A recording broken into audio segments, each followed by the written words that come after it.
Hello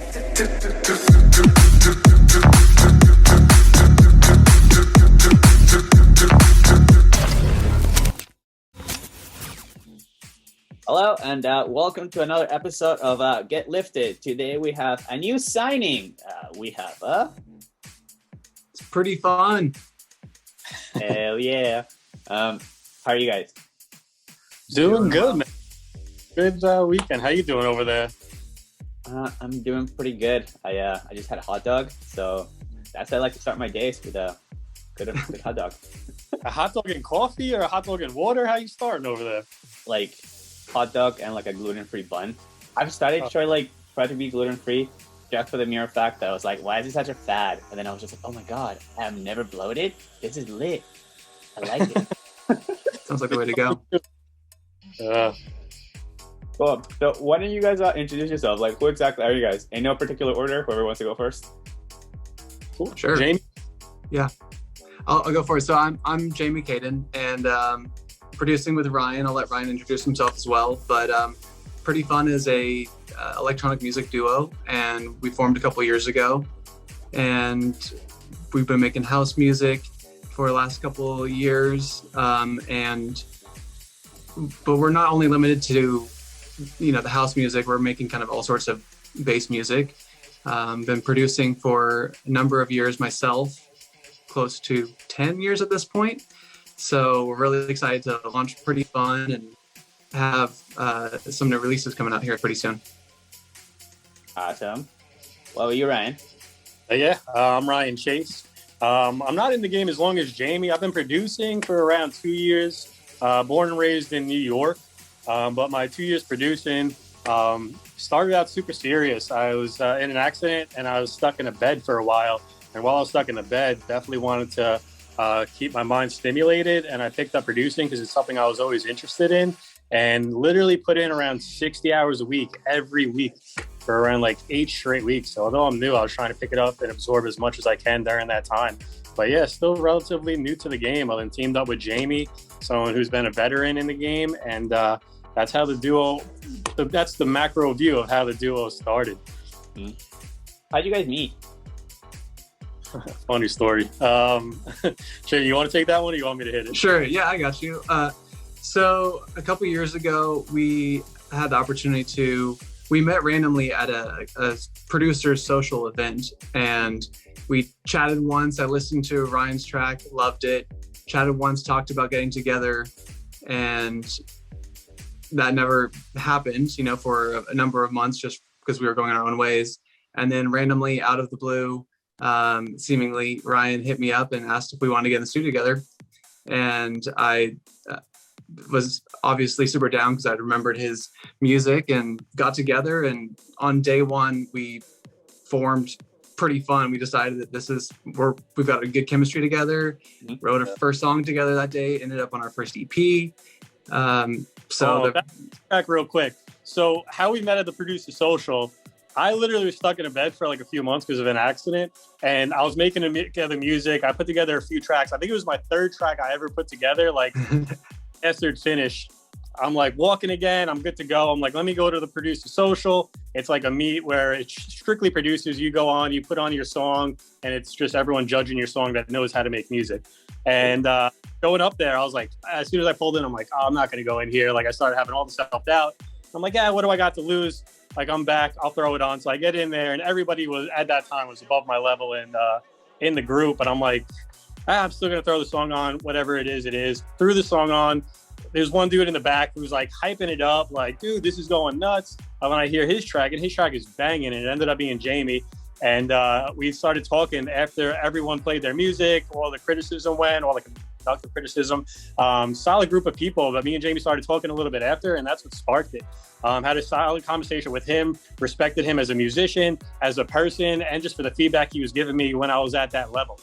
So then, I worked on my craft a little bit, grew a little bit as an artist, and then reached back out to Jamie. And that's why we finally ended up meeting after those few months. Oh, cool. Yeah. So Jamie's been producing for 10 years, Ryan's for 2. And what about Pretty Fun? Has that been like a year then, or less than that? Probably like a year and a half, right? Yeah, that's about right.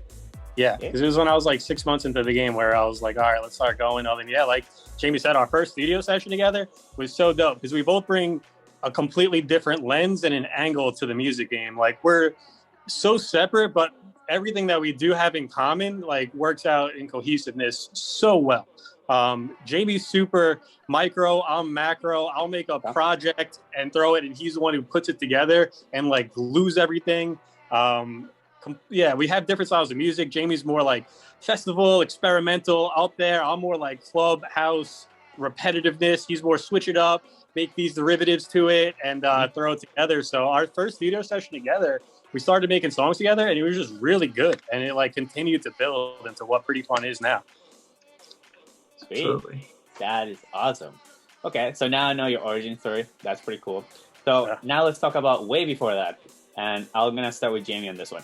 What was the first concert you ever attended? We're talking when you were a little kid. Oh, when I was a little kid. I mean, it's hard to say what my first concert was. My parents would take my brother and I to jazz concerts and live concerts in the park and that type of thing. So I don't necessarily remember a specific one from early on. But most memorable for me that felt like my first like real big concert was actually like a My Chemical Romance and Papa Roach concert put on by the radio station up in Northern California where I grew up.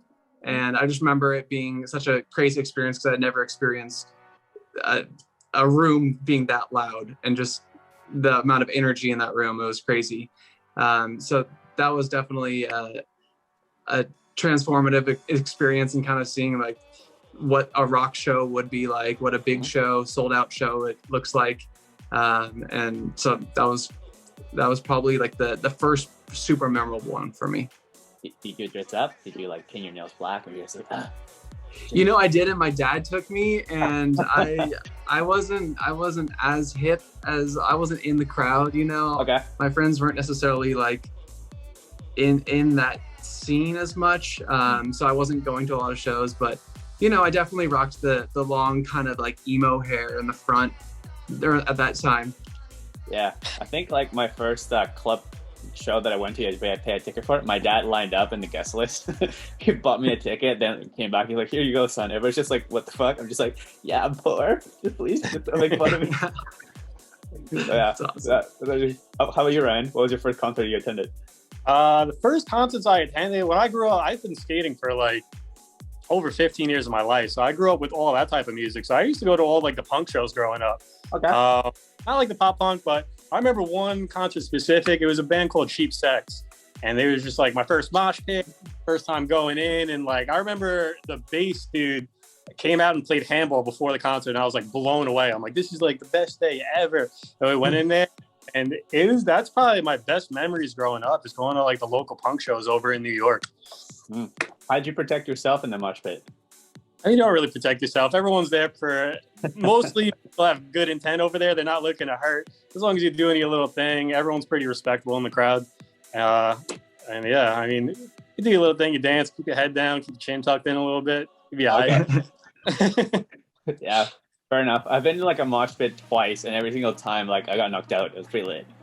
You got knocked out? Two out of two. Bro, I'm like 5'6", right? And everybody in Canada is like a monster because they all play hockey, right? Oh, yeah. So like I just got pushed, and I was just like, okay, I'm flying. And then like this dude just kind of came with his elbow and just kind of fell and knocked out. And everybody's like, bro, you can't. Be like, I don't know. My teeth fine? Yeah. That's like getting struck by lightning twice, man. The third one, I think you're safe, man. Play the odds. Another time. Yeah, I think I'm gonna go for it one more time. Okay. What about you guys' first rave? Like as a concert goer? Yeah. Either or, doesn't matter. I can speak to that a bit. My first raves are really kind of what got me into the whole knowing that I wanted to produce and DJ and be in front of, you know, throwing parties.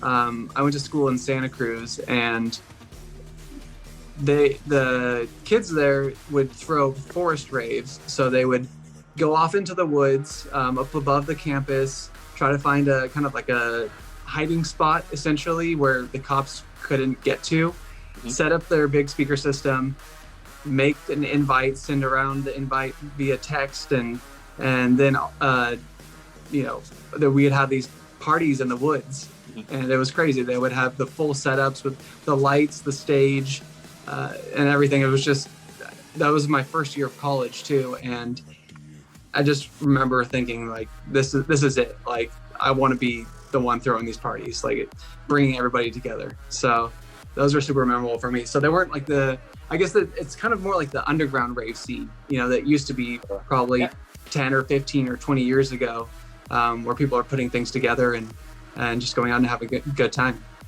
Huh. Yeah, almost the same for me, except I was in like dirty warehouses. Like I wasn't in a forest.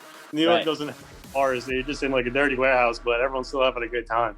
But yeah, similar for like the underground stuff, the afters. That's how I got started with it too. Yeah, like for me, I think my first one was like a fireman's club or something. It was like a big gymnasium, and like I remember the first time I got searched for anything in my life, and like it was insane because like they basically like made you like remove your pants so they can just make sure there was like no secret pockets.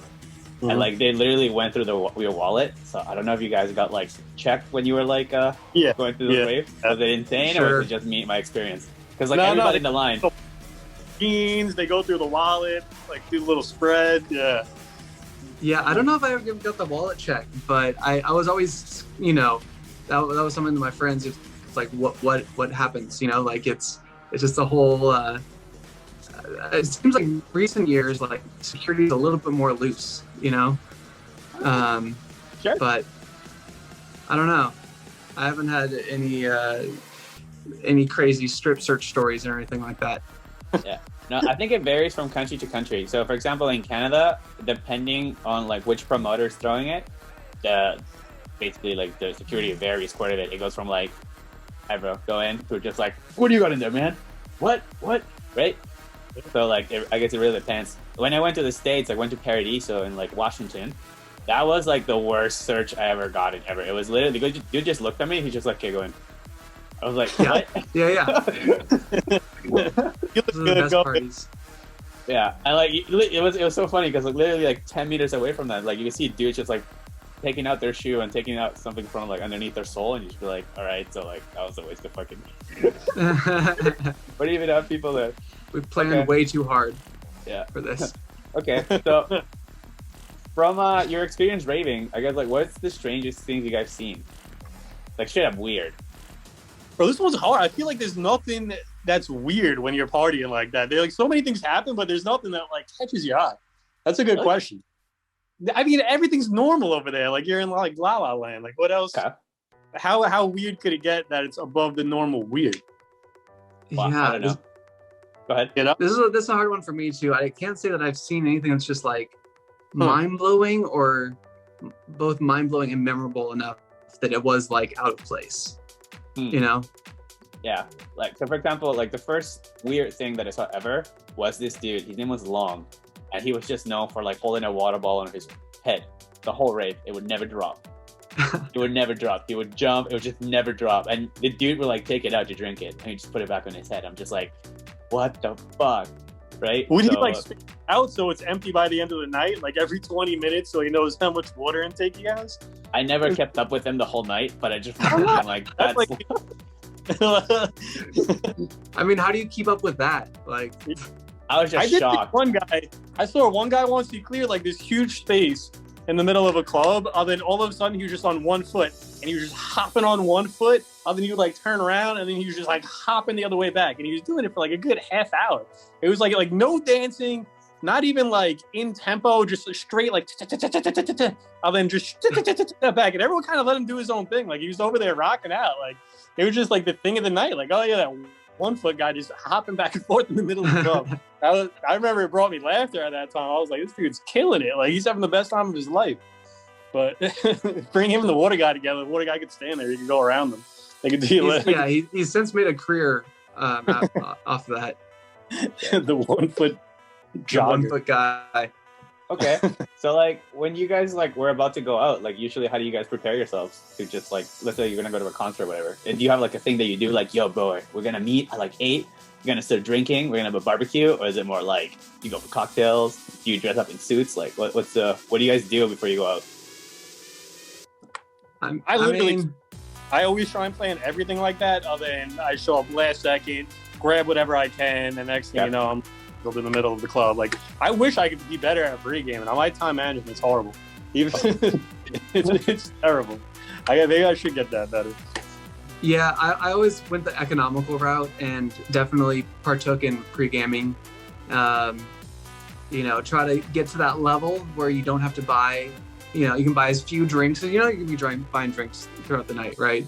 So I was trying to make sure that I'm there, you know, get the Uber, whatever, get out there. But I don't have any crazy pre-party routines, you know, just make sure you're looking fresh and ready to go. Post-party, have some electrolytes, and you got to get like a half a Subway sandwich. Every time the post is way more than the pre. The pre, you'll get to your level however you want. The post is crucial because that molds your whole next day. Whether you're feeling great with good memories or you're in your bed for hours after. But a half a Subway sandwich, I don't want to go with tuna. Get like a complete cookie in there, a little bit of electrolytes. Like, that's way more important than the pregame. So if that's planned, I'd rather the post plan than the pre. Yeah, and I would say, just to echo that and say that I'm all about the whole hydration game.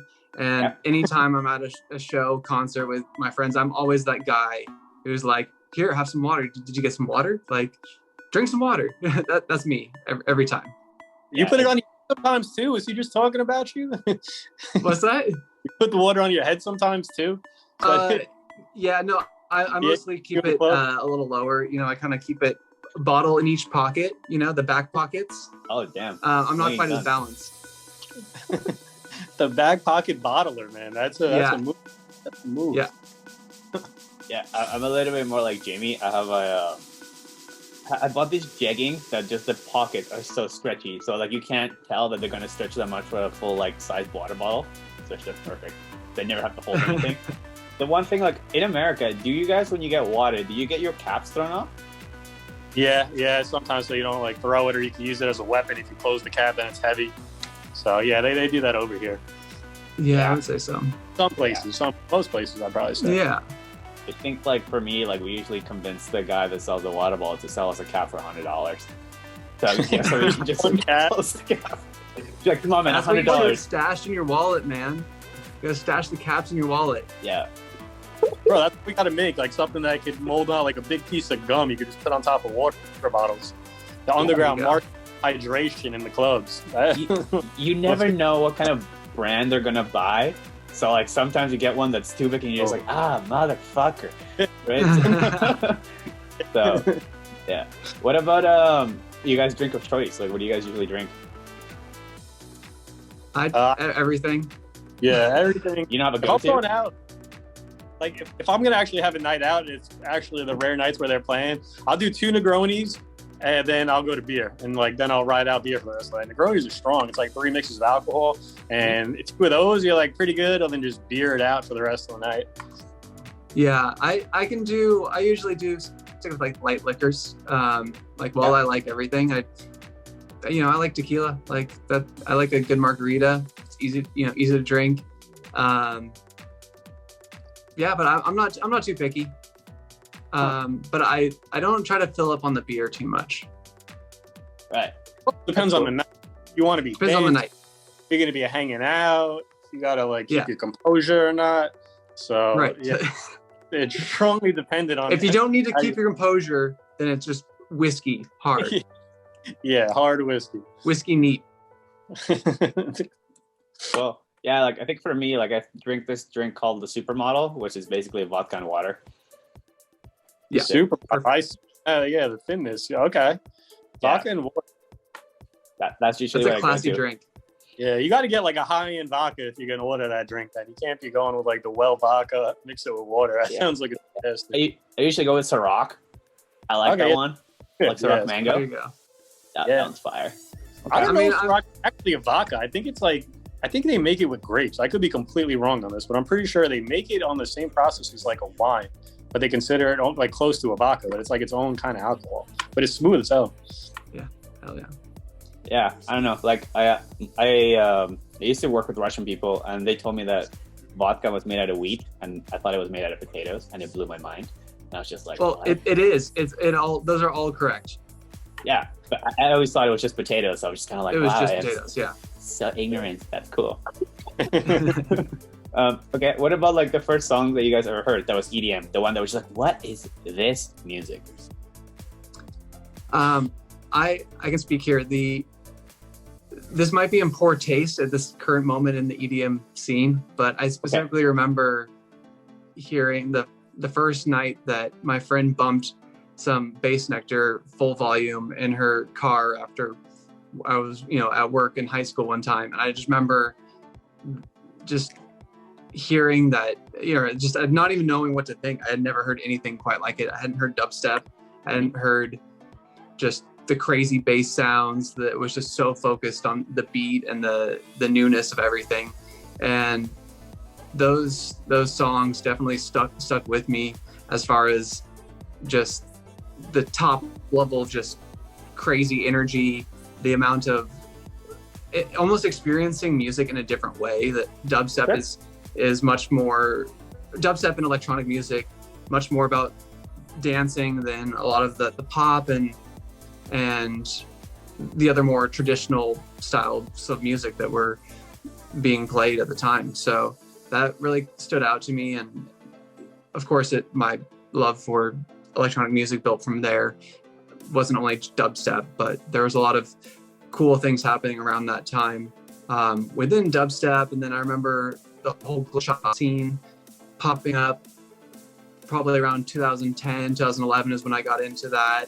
And I was on that super hard before I started getting into, I think Zed's Dead was the super transformative artist for me. Like I loved all of Zed's Dead's music when they came out with a lot of their early stuff. And I still like them to this day, but just, I always loved the stuff that just you hadn't heard before.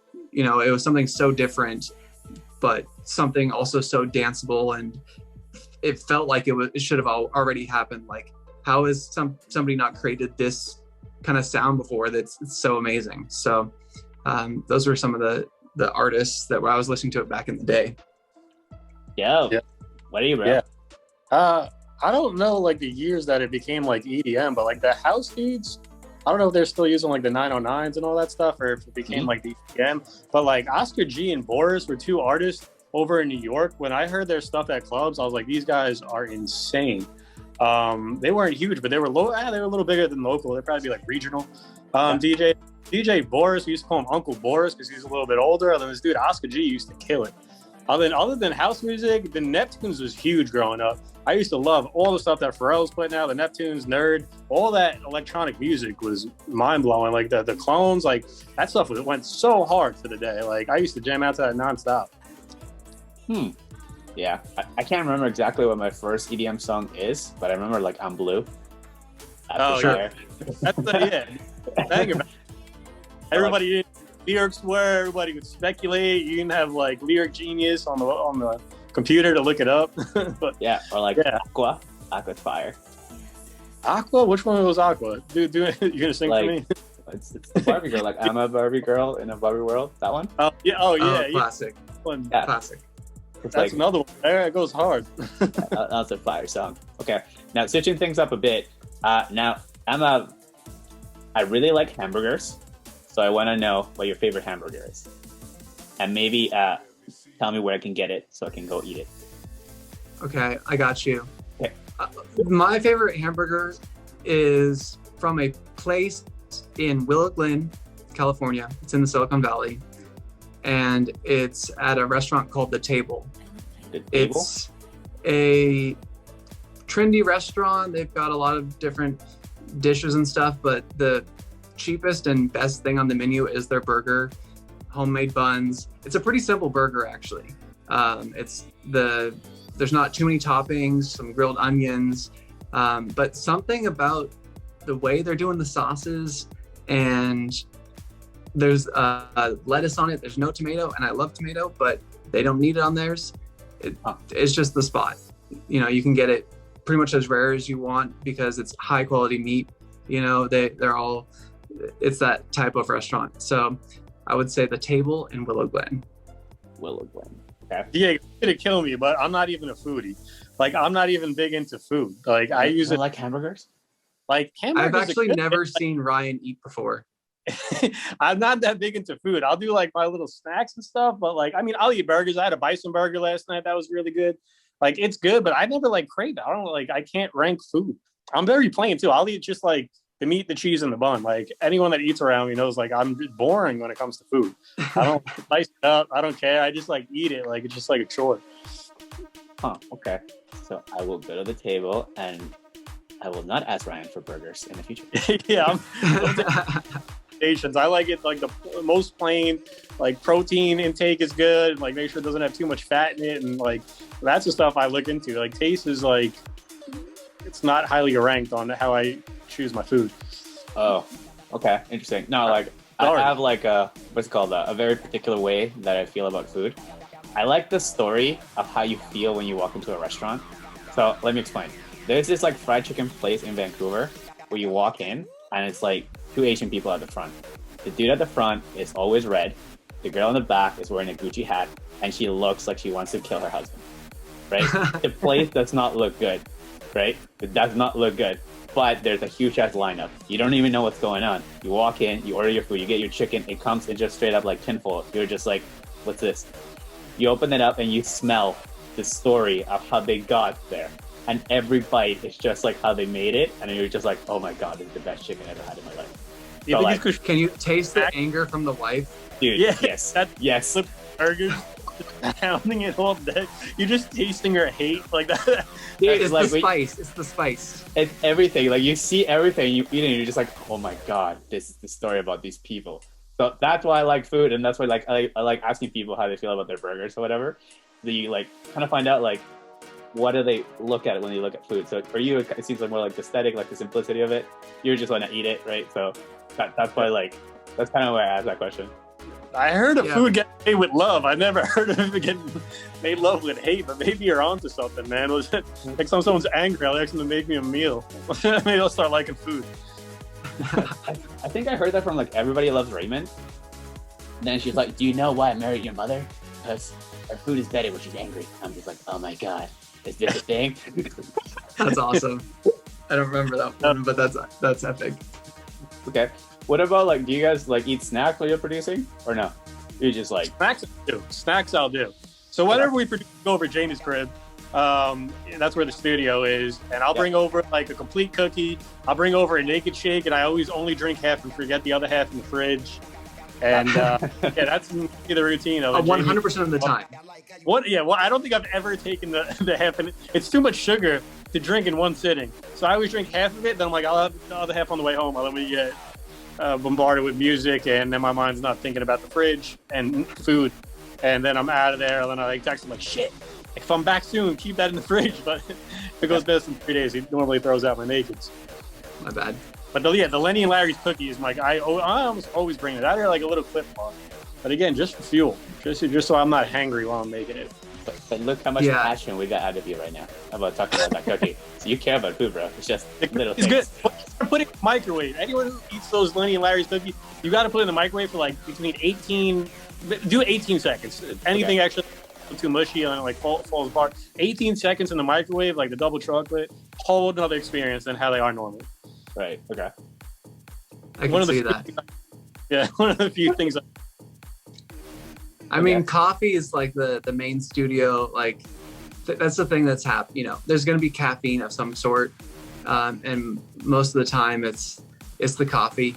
You know, going for a round, probably a couple rounds while we're in the studio together, maybe. So we always start with coffee. Then we end up with a few beverages, and it always changes. We don't have like a routine on that. But we start with coffee, and talking about hydration, Jamie always does 1 cup of coffee with 1 cup of water. I come in, I got my coasters exactly where they always are. I'll put it down. We'll finish cups of coffee. Then depending on how long the session is, we start moving to alcohol until we just can't make music anymore. Then it's time to go home. That's right. Accurate. That sounds fun. Okay, so Ryan, you got in like an accident and something happened, and obviously you had a lot of time to start making music. Did you want to make music before that? I did. Yeah. Okay. When did you know? But that was like the catalyst. I knew ever since I was playing the recorder and hot cross buns. No, I don't know. It's always been like lingering in my head. Like I've always been interested in it. I just never had the time to dedicate. And I'm someone who, once I dedicate to something, I'm going all in.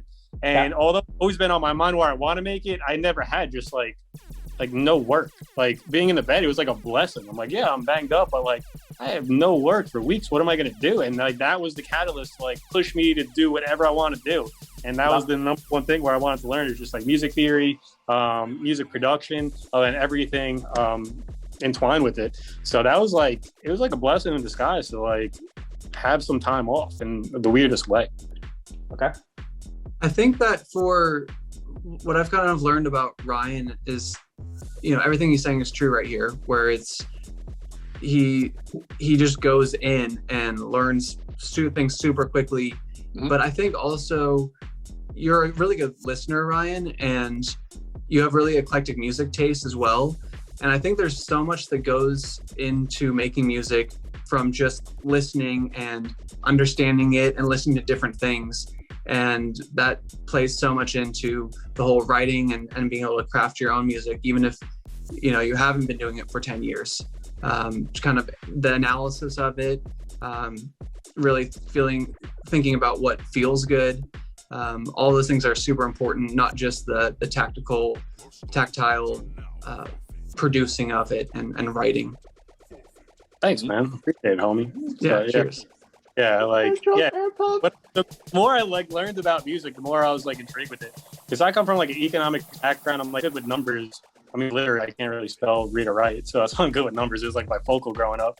But that applied to music, it really is just, some of it's just equations to figure out. But there's a lot of creativity. But the main structure of the song is you could find the patterns in it just like you would on grass.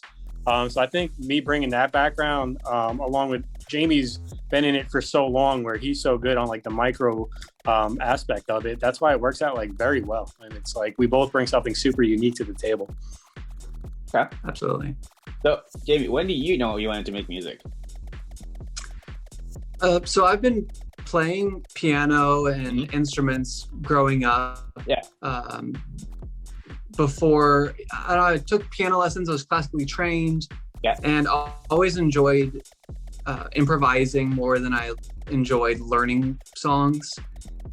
And it wasn't until those first forest raves that I finally found my outlet for music. And I always knew that I wanted to be in a band, and that was always my dream growing up. And I used to want to be a screamer in a metal band.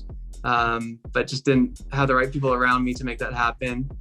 And then it was finally that college experience where those parties, forest parties and everything were just clicked. And then I just became instantly obsessed. I remember the new Tractor Control S4 Native Instruments DJ controller came out right around that time. And I just remember being completely obsessed. I couldn't afford it. I remember just learning everything about the controller for 7 months before I could finally drop the money, get it, try to start learning. But I knew everything about it before, for months in advance, because I was just, this is what I want to do. And then from there on out, I started to learn production, Ableton Live. It took me a while to start making songs, what I was hearing in my head. But I think that all the years that I was learning and experimenting definitely played into my kind of overall understanding of just sound development, mixing, just the details and knowing all the different parameters for different plugins and kind of a lot of the theory behind things, room acoustics, all of that. Okay. Did you guys go to the University of YouTube, or where did you guys learn your music production? Yeah. A lot of YouTube. Other than just chatting with people and like going on Reddit, reading blogs. But yeah, YouTube's the bread and butter. You can learn anything on that stuff. Yeah, I went to UC Santa Cruz, and I had a business major, but the Santa Cruz has an electronic music minor, and so I was able to. As a matter of fact, in order to get into the minor, I was originally I was scheduled to go to Paris for an abroad program, but it was either the Paris abroad program or the electronic music minor. And I was like, no way, I can't miss out on this minor. And so I did have a little bit of schooling there, and it definitely opened me up into the language of a lot of production and techniques and just music theory and that type of those type of things. But I do honestly feel like I learned more outside of that program on my own, trying to learn and get the questions that I wanted answered, because in many ways that program was to make kind of more experimental electronic music. It was like college, like the theory of like studying waves and that type of thing. I was one of the few people I felt like who really wanted to make the music a career and play on stages. And actually have one of my classmates in there was Greg Jones, G Jones. Some of you out there probably know that name, but and he was already playing shows and killing it when we were in school together. And I think he actually dropped out of that program because, he was already on another level and didn't have the time for it because he was just making music all the time. Right. Oh, okay. That's cool. Yeah. Like for me, I the first 3 years I didn't take any education. And I guess like I started in 2010, maybe, right? So I was just kind of like, I didn't know who to learn from. Like I found Seamless super late because I think almost everybody starts on FL Studio just to like know what it is, or if you're lucky enough to like start on Ableton, then you're like, and you can get through the whole like, oh, I know how to load a sample into the thing, because that was the hardest thing that I saw on Ableton. Just like, how do you do this? Like, there's no how to on anything. But like I went to I took like the Hyperbits masterclass, so that helped me a lot to like organize how to do stuff. Because at least for me, like the hardest part was just like arranging. I didn't know how to arrange at the beginning. That's hard. Like making sounds, like I think that's pretty easy, but arranging it, like that took me a while, and that I got better after that. But you're right. Most of the stuff like you got better not in class, like way outside of it. So you're saying what was? Ask that one more time for me. Nah, like I was just saying, like you're right. Like the school, it kind of helps a bit. Oh yeah. But most of your experience of how you actually get good is just like by actually trying shit or like collabing or whatever, right? I love that everything Hyperbit shared. Has shared. He has so many free resources, and I haven't done his program, is one of his courses or anything like that. But he's a great resource for learning about different techniques and even a lot of their free videos. You can get a lot of really good tidbits on how to make big productions. Definitely taking a lot away from him. What about you guys' process to making a song? How does that start? We switch it up. I mean, our basic process is like, we'll throw stuff back and forth. We're not together too much, but like I'll make something, make it super basic. I'll then send it over to Jamie. He'll amplify it, send it back, and we'll try and bounce back and forth as much as we can. Then we go crazy when we're in the studio session, and every song we've been working on, we try and finish. I don't know. We switch up the process a lot. I was just talking to Jamie like a few days ago, and I just tried something new the other day. So like normally you have like your headphones in. My ears were like numb that day from having too much headphones in, and I was starting to make a song just visually. Like I was just taking everything and like doing the bass, putting together kick clap, hat, and then just making like a little shaker and just doing it completely visually to see if I could produce it to how it sounds in my head before I even listened to the song. I spent like 3.5 hours just making a song. That was while I was on a plane. So like while I was on the plane, no headphones in or anything, making it, and it didn't sound anything like I thought. But then I had like a pretty good song to start with, and it was like usually that's like the hardest part is like getting past the basics to start molding the song is like the hardest part. And then after that, you just like panic over little things and microsecond delays. But like to get over that hump of just visually doing it, putting out an idea there, it didn't match what my head was at all, but it gave me a really good foundation. So that was like something I was just doing last week to mess around. But we switch it up. Sometimes we start with the vocals, sometimes it's just kick claps, sometimes we're inspired by something. Sometimes we write some thoughts of what we want the song to be before we even go ahead and manifest it. We don't have like one specific routine, but normally I'll make something and send it over to Jamie, and he just blows it out of the water, sends it back, and it sounds 10 times better. And then I'll make it, and then I'll send it back, and then we just bounce and forth and get in the studio, and it's like down to business, finish the song. We call it phases. We recommend phases. So once we get to phase 3, break it down, and then mix it and do all the micros together. Okay. Absolutely. Yeah, I think you said it all, Ryan. I mean, one caveat I would say that maybe that's the hardest part in kind of writing the track, and then there's the whole finishing the track thing too, which is just I'm printing out a lot of versions, even if it might not be the final version, printing it out so I can hear how the track is, making minor tweaks here and there, and I'll do that over and over and over again until we're finally ready to go for it. Like there's no more errors or anything that we're hearing that we don't like. Do you have a library of unfinished projects that you're ashamed of, or do you finish everything? We have a graveyard. We have a few that we know they're there. We're like, hey, that's the hardest part. Once you start working on a track and not finish it, it's super hard to like dive back in, especially if you've made it complex enough where you got to figure out all the wires. But we have a lot that are, when we're together, where we're able to finish it, as long as it's within like a few weeks time frame.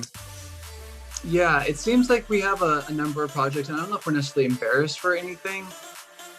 It's almost like they were good ideas, and there's good ideas throughout the track, but just they're not quite, like we could finish them, but it's just going to take way more work than writing, 3 more songs.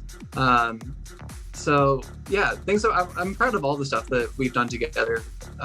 They've all been good ideas, some of them been funny ideas and things that didn't kind of pan out as well, but it's all just going into the next project, not necessarily physically the exact same sounds, but the ideas and what we're learning and the techniques we're using are all moving into the next track, and we just get there to the next track that much more quickly.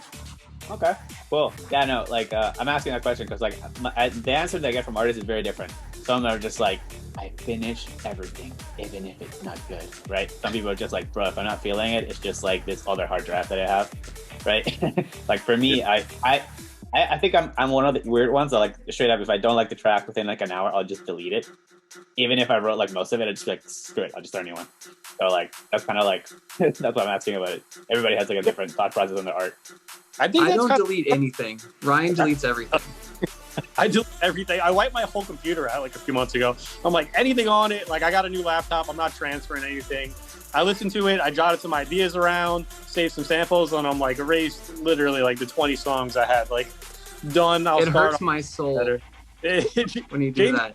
100 of every track we have. We have a million versions of every track. I'm very organized with all of my projects, and I would say that I used to be that person who had to finish every single track that I wrote, but then I found that I would just get stuck on trying to finish one project, and I would, something's not working, so I'd tweak, and then I'd tweak again, and tweak again, and this would happen over and over again, and then I'd realize that it just would be almost there, and then I go back and realize it's not working, like it's still not working, and go back to the original project that sounds completely different, and I was like, this is where the sound was, this is what I needed to focus on.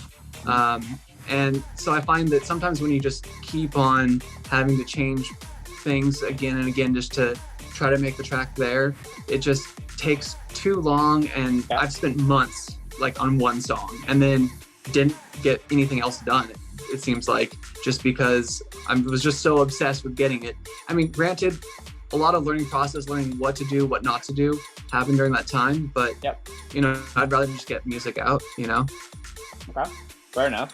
So what about like when you're producing, I guess you guys don't have any rituals because you guys don't like do whatever, but is there like a particular genre that you want to write that you've never tried, like hyperpop or like country opera? I don't know. I mean, Jamie could try screaming he was talking about earlier. Yeah, I could. And actually, I have done a little bit of that. Not necessarily like the screaming, but definitely like the kind of like the growl with the vocal rasp, you know, in kind of a hip hop style. Kind of maybe similar to, some people might know Corpse Husband, streamer artist who came out. I had a song that I wrote a little while back that kind of has a similar tone to that, which I think is pretty cool. But I would say I've tried a lot of different genres and styles, and I definitely feel like I don't, when I'm writing a song in a particular genre, it's really mostly just that's the BPM range, and maybe that there's some stylistic characteristics of that genre. Say, for example, if we're taking house, you know, it's going to be at a certain BPM, and then you're going to expect a kick and a clap and that style. But pretty much everything after that, I'm not writing to the genre. You know, we're incorporating different things. I'm always incorporating kind of dirty bass sounds, which might be taken from dubstep, or certain sounds that might be kind of more of a trap style sound, or claps, or that type of thing. So I kind of try to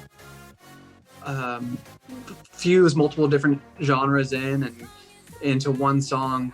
And I can't really think of like any other kind of genre outside that I'm like, this is what I want to do.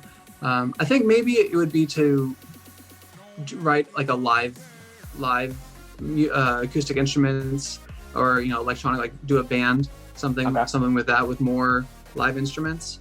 Because sometimes we use live instruments, but a lot of times we're in the box.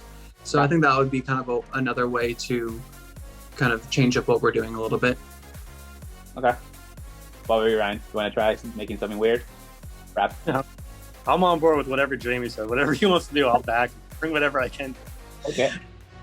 Is there a particular plugin that you guys use? Not for making sounds, but like for movement, like processing. For example, like sidechaining, or like something like that.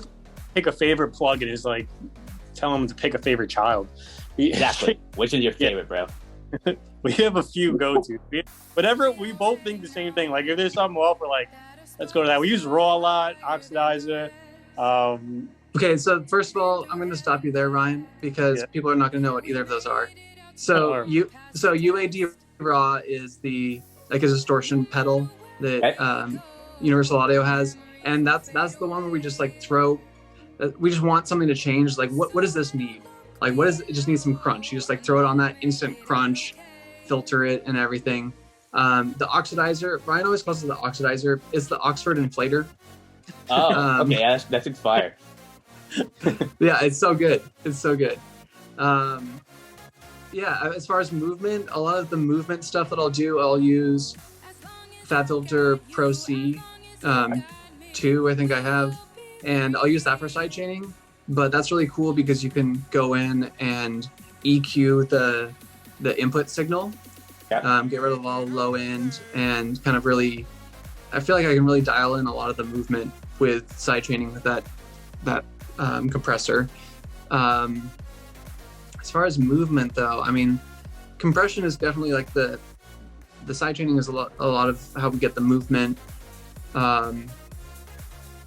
You know, we experiment with some of the grooves in Ableton, and I think Logic has something similar. Sometimes we use them, sometimes we don't. Sometimes we swing things, delaying kicks and claps and percussive elements. Yeah, there's a lot there. Okay, cool. Oh, actually, I will say I do like a lot of the Plugin Alliance stuff, and I really recently I've really been liking the Shadow Hills mastering compressor on my master chain. Which one? Because you've got the two different compressors, kind of slowly just doing a little bit of movement, and it kind of just glues and puts everything together, makes it feel good. Yeah, I like the red one, the Class A or whatever. Yeah, that's one I always use. Yeah, that one's fire, and I like. Volta Boy too. Volta Boy does wonders. I love that little plugin. Super simple. Yeah. That one's solid. Cool. All right. Besides, making music or whatever, is any other particular? I don't know. I don't want to call it making music a hobby, but like it could be considered a hobby in a way, right? Do you have any other hobbies besides making music? I skateboard a lot. I took a break from it, and now I'm going fully back into it. I tried surfing because I thought I was getting too old to skateboard, so I'm like, let me try surfing. Then my second time out, because it's like a safer alternative, I thought, but second time out, got stung by a stingray. Oh, Now I'm scared of the ocean. And no, I got hit. I didn't know if something bit me. I don't know if it was something stung me, or I don't know if it was just a cramp. But that whole freaking out, that was nuts. It was like my second time surfing. The dude picked me to sting at everyone. So now I'm back to skateboarding. But yeah, that's mainly my hobby. Yeah, I started skateboarding again with Ryan last summer, and then I didn't feel like I was too old for it at all. And then I injured myself pretty hard twice over the last summer, and so I'm kind of getting back into it a little bit now, but he just sent it. That's how he injured himself. We were at a park. It's called Stoner Park in LA, and there's it's probably a 4-foot cliff that goes onto grass, and Jamie's learning. He's doing the basics, blah blah blah. And then all of a sudden he gets full, it wasn't coached, didn't ask. He's just going full steam and just sends it off to see if he can land on the board onto grass. And then just hurt his... I remember watching, what, is he going to turn? And he was just fully off. It was solid. I was feeling confident. It was going to be onto some grass. Okay. And then I managed to kick my board in a way where I was going to land on my board funny. So instead, I just landed straight with a straight leg on the grass off of that, and then that messed me up for a while. Dude, he just sent it. I'm telling you, there was no planning on it. I've never seen someone just go for it. It was great. I was ready. I was trying to step it up. Ryan's a really good skater. I was just trying to. Jamie was feeling it, man. Send it too early. Hey, grass is the worst thing to say, because even if you land, you're going to be stuck. No matter how you land, it's not going to be. I wasn't really trying to land. It was more of I was just trying to fly. But you flew, man. You did that. I said that my other kind of hobbies. One thing I've been doing recently, which might be a little embarrassing, but I've been playing a lot of Call of Duty Mobile. That's cool. On my iPad, and so I don't know. I've gotten pretty good at it. I'm the top 0.3% of all the ranked players. Jesus. So if anybody wants to play with me, my username is Daddy Strat. So come find me. I need some people to play with, though. Yeah, Daddy Strat. Daddy Strat. Yeah, Strat. What other games do you play all the time, man? You always play, what is it, StarCraft? I play a little bit of StarCraft. Play that with one of my friends, actually, and my brother. And then I've been getting into a little bit of Valorant and Apex Legends recently, but I haven't played them nearly enough. Still so bad at both those games, but they're so fun. I love Valorant. It's a really good game. That's super cool. Yeah, I don't know. For me, my hobby right now, because of the pandemic, I started just trying to understand cryptocurrency because of the NFTs. Oh, awesome. Have you guys seen the thick Pokemon NFTs? Oh, no. Yeah. One of my boys just for the NFT, killing the game. Dude, there's a Pikachu called the Thick Pikachu, which is basically it's a trading card with the biggest booty. The biggest booty. How much did that one go for? The biggest? It was 4 ETH. Okay. Yeah. Wow. Yeah. Shout out to my boy AR Art Space. He's murdering the game right now. He's one of the top 50 in the NFT. He's been an artist for 10 years, working his ass off, and he's finally getting the break he deserves. So shout out to my boy Jonathan Richard. That's awesome. Okay. Yeah. What about you guys' new music? Do you have any new music coming out? Oh, we got music. So we released an EP a year ago called The Hype. And when we released it, we were still we were good, but we had no macro view of what we wanted to do with this thing. We didn't take it to the professional level where we are now, so we put it out. And it did almost a little better than we thought. We were getting on a lot of playlists, we were getting really good feedback off it, and that was all the product we had. So now we went on a hiatus for a year, and we're yo, let's just stack music so we have music to release. We can't just be shooting out and not having any ammo left. So the last year, we've just been making music. So We got a ton of stuff that we're super excited to be able to release soon. One on Lifted, like super amped on that. Thank you guys so much for working with us, especially since we haven't put anything out recently. But yeah, we have stuff ready to launch for this spring, this summer, and then continuing on. And we've been just working nonstop on just making track after track. Absolutely. What was the inspiration for the song that come out on Lifted? For Lean, Lean was great. I mean, yeah, our track is called Lean. It's coming out on May 21st. I think that's the date. Yep. And unless something happens, which hopefully. Unless something happens. But we really wanted to make it for all the people who have one leg that's shorter than the other. And for the people who sip purple drink, and for the people who are slender. Slender. Yeah. Pretty much any. Yeah. Pretty much any people who would just lean. Any way you want to lean, you can lean. Any way you want to lean, you can. Yeah. No, the inspiration with Lean, like I was listening to a bunch of night-based stuff, like super bouncy, and I liked like the UK garage, and we took that into it, like made a pretty simple track, and then just started throwing stuff on it, doing like a little experimental stuff, and I think it came out super strong. I'm like amped up for Lean, amped on it for come out for Lifted, super amped for all your guys' previous releases too. I've been checking them out. I even hit up one dude last week. You guys have a great team going on. I like the direction you guys are going, and yeah, Lean's going to be the first single to release on you guys. On amped up. See where it goes. Super stoked for it. Yeah, we're pretty hyped about it too. Okay.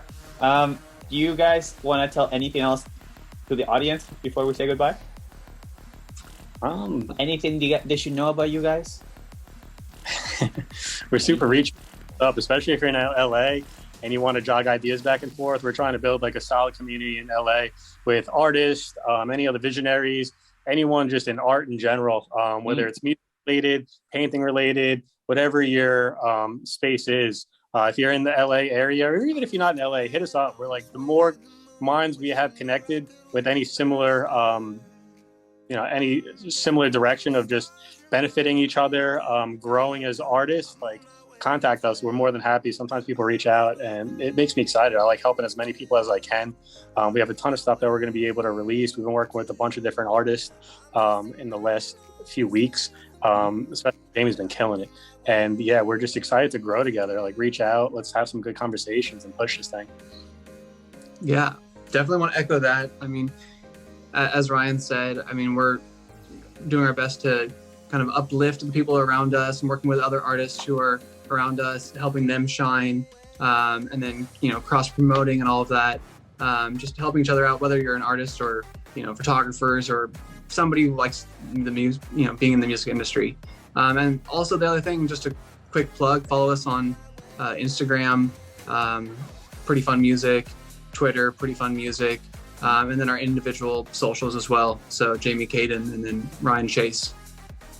Yeah, and shout out to Lifted, like what you guys did. I respect it so much, man. Like, we haven't released anything in like basically a year, and you guys are willing to just put us on the label, hear us out as artists, give our music a listen to. Like, so much respect for that. There's so many labels that wouldn't do that. We even had a couple of labels that we were chatting with, and you guys by far are the most professional, the most easy to work with, and I really like the direction and everything you guys have been putting out recently. So shout out to Lifted. Like, honestly, like super happy to be on the team with you guys.